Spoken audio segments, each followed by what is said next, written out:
Hello, church family. As we get ready to come back together and worship corporately, we wanted to produce this short video to give you a sense of what it's going to be like when you come back into church, starting July the 5th. In May, the Governance Board commissioned a reopening task force, and the task force was made up of 12 different individuals from the church, and their background pretty much covered all the major things that we needed to consider. Medical, insurance, health, worship, music, all of that was included in the background of the folks serving in the task force. Several of the task force members have made this video. They'll come on as soon as I get finished talking and walk you through what we decided. Before we actually get into that, I'd like to share the principles that we were asked to consider as we started to work. First, clearly, fear God, not be afraid, but honor God and not man. We're asked to do worship well, and when we bring people back together, that we're able to worship, provide a worship experience that's better than what you're able to see online. We want to extend the love of Christ to our community, honor the folks around the church. We needed to provide the safety for you, our congregation. We are asked to honor civil authorities, and then most importantly, we are charged to pray, pray, pray. So, taking those principles, applying them, the task force worked. It was not easy, but the end result is what the folks here are going to present to you. Hello, Brick Lane family. For those of you who don't know me, I'd like to introduce myself as Dr. Chris Schreier. I'm currently an elder on the governance board at Brick Lane, as well as a family physician who practices in the hospital, in nursing homes, in assisted living facilities, as well as in the office, and occasionally my parking lot currently. Because I'm an elder and because I'm a physician, I was asked to give the introductory portion of this video presentation on our reopening. You will see as we move on that there will be some information on how flow may work at church as we get reopened. There will also be some information on safety precautions that we felt necessary to take, as well as what worship itself may look like during this time. Both the reopening task force, which I was a part of, and the elders are keenly aware that there are many differences of opinion when it comes to this coronavirus. There are differences of opinion from the virus itself and how it spreads. There are very strong opinions on what that means in society, what it should mean in a church gathering, and even what it means when it comes to authority and obeying authorities of different types. No matter what differences we do have regarding these aspects of the virus and how it is affecting us, I think we should agree as believers that ultimately we should be seeking God for how He would have us live together as a church family. Having been on the reopening task force as well as being on the governance board, I am assured that we have taken the issues that have led us to our decisions to God in prayer, and that they have been prayerly considered as well as comments from each person that we have heard from. I would like to just share with you a few snapshots of my life in the last couple weeks that might give you a little bit of an idea of why some of the precautions have been taken as we reopen. First being, as recently as this past Tuesday, I rounded an assisted living facility on a unit where I usually see about 8 patients just on this one wing. When I rounded Tuesday, 3 of my patients remained on this wing. Most of the others had passed of COVID-related illnesses. Another snapshot, approximately June 2nd, had a 66-year-old patient of ours from our group go to the hospital with pneumonia, not necessarily with a lot of predisposing factors. He ended up having COVID and having pneumonia, did fairly well over the first several days. I went off service. He eventually ended up doing worse, getting intubated and ending up in the ICU. He stayed on a ventilator for over a week and a half. At the end of last week, he was able to be taken off the ventilator. Unfortunately, within 2 days, he again was doing poorly and the family had to decide, do we reintubate or do we let nature take its course? There are many difficult decisions and many difficult times when it comes to the effects of this virus. We can see that it can be a 90-year-old patient that is not tolerating the effects of it well, and we can see that it can be a relatively healthy 66-year-old. Because we have both of those demographics in our church, our board has decided to take the current precautions we have, and we feel confident God has led us to a reopening process that will glorify Him. May I ask of you now that you would join us in prayer as we head towards reopening. Would you pray for the processes? There are still details to work out so that things go smoothly as we reopen. May you pray for unity as we as a church come together. Our goal is to worship God as we come together, and we need to be unified. It is one thing we are called for above many other things. I pray for those who are struggling, and may each of us pray for those who are struggling, whether you are one of them or whether you're one of them who are not struggling with how we are opening. But for those who are, may we all be praying that first of all, that you are seeking God and that you are seeing how God would have you respond in the face of a reopening process that may not be according to your ideal plans. Pray for grace and mercy. And I pray that each person would understand that we are called very frequently to sacrifice if we love others. And this may be one situation where you may be being called to sacrifice a right or a privilege just to show love for your brothers and sisters. So let's see what else is in store as we watch the rest of these videos. God bless you. Hi, I'm Wendy Fulbright. I am a mom of 3 grown kids. My husband and I raised our kids right here at Brick Lane Community Church. We have made many trips down this hallway, dropping kids off and picking kids up through our years. I've also been a volunteer in children's ministry here, and a number of years back I was on staff here with children's ministry. So that's why I'm standing here in the children's ministry hallway. I'm also a registered nurse.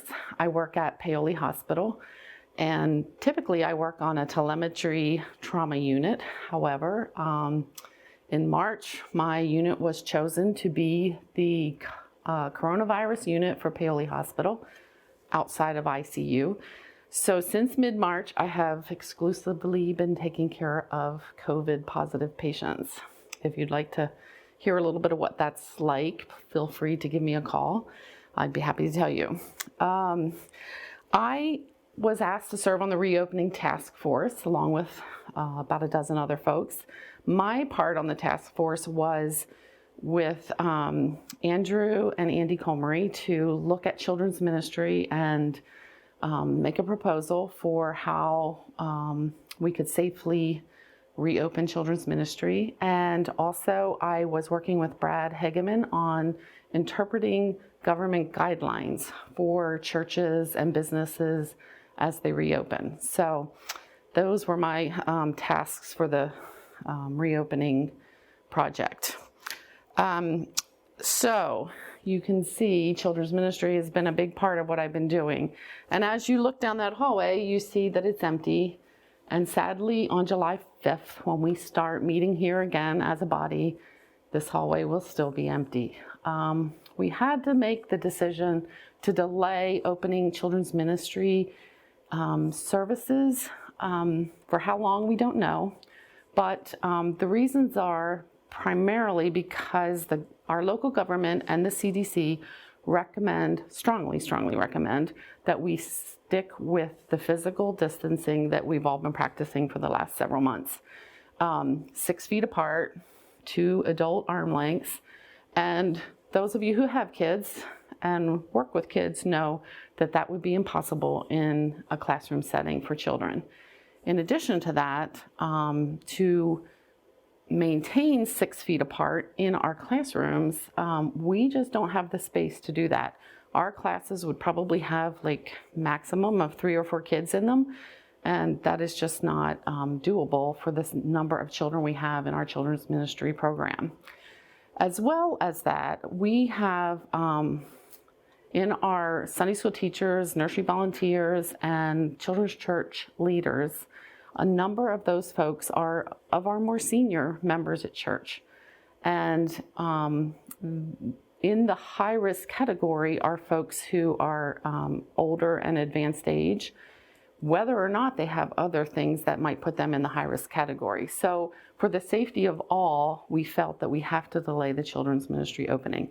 Now you may ask why, when children are primarily not getting coronavirus, and that's true. Children are not getting sick primarily with coronavirus. However, there is data to show that positive asymptomatic children have been able to transmit it to adults who then have gotten sick. So for the distancing and the safety of all of our members, children and adults, we just felt that we need to delay children's ministry starting back up until farther down the road. Hello, Brick Lane. For those of you that don't know me, I'm Kyle Fry. On July 5th, our worship service is going to look a little different. So allow me to try to walk you through what we kind of anticipate and how you guys react as you come in.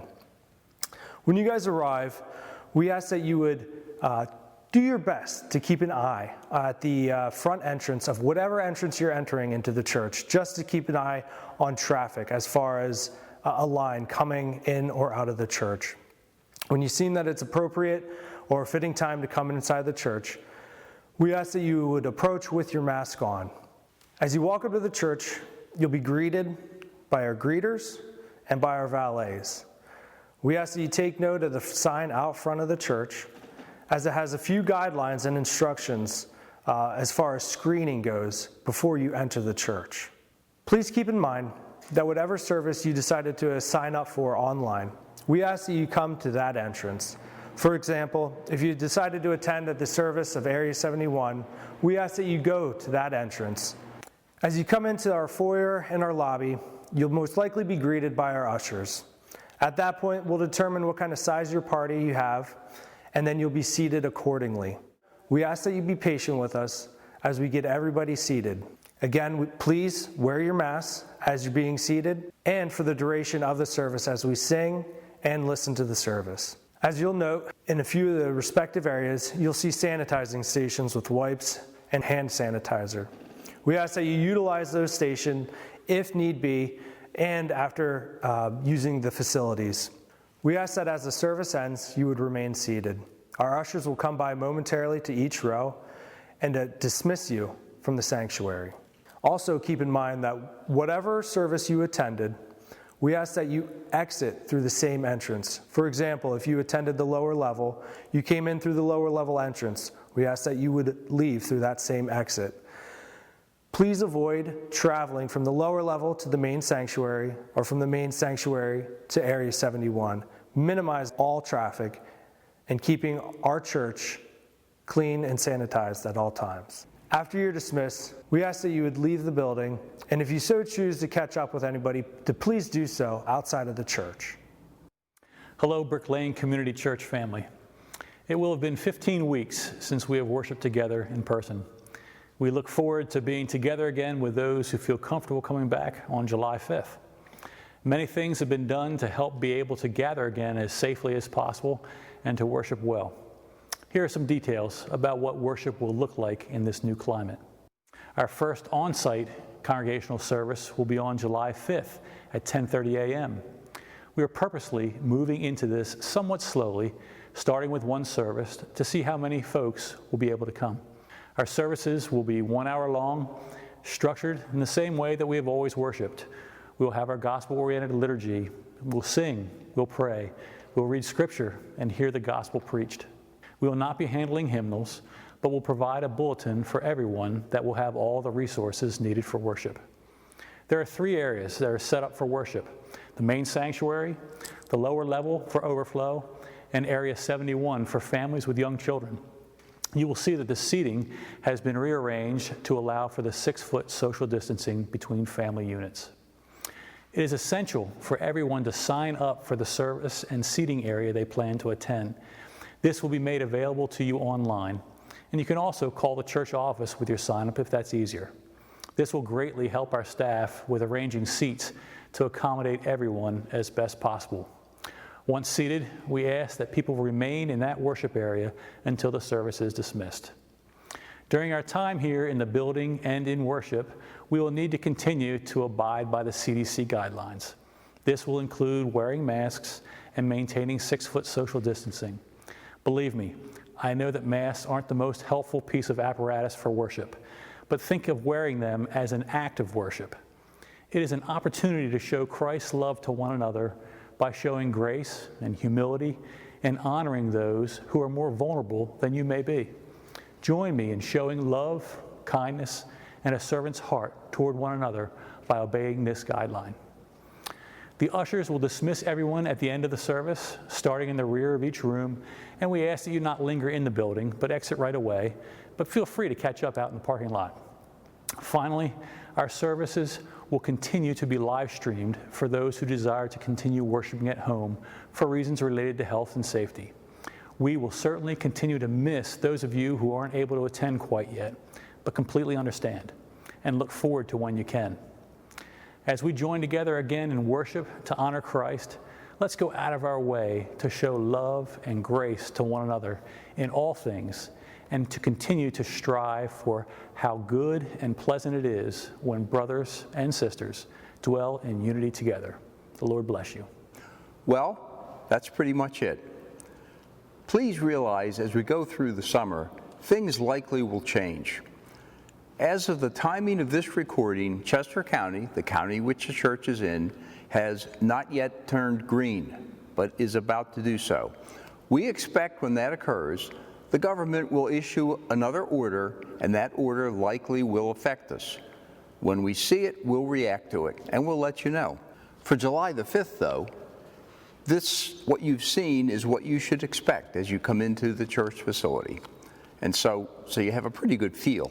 It's quite a bit different, but it is going to allow us to worship the Lord. And His praises will ring throughout this building, from the east to the west, north to the south. Also, I want to remind some of you, if you're at all uncomfortable about coming, it's okay. The service is going to be live streamed. We'd much rather have you stay at home and worship with us there. And as we close, I'm going to ask that we all pray. Pray that God works through this body to be a light to the community. Pray for safety. Pray for Pastor Steve. Pray for the worship leaders. Things are so different. We need to be going forward in prayer. Behold, how good it is for brothers and sisters to dwell in unity. God bless.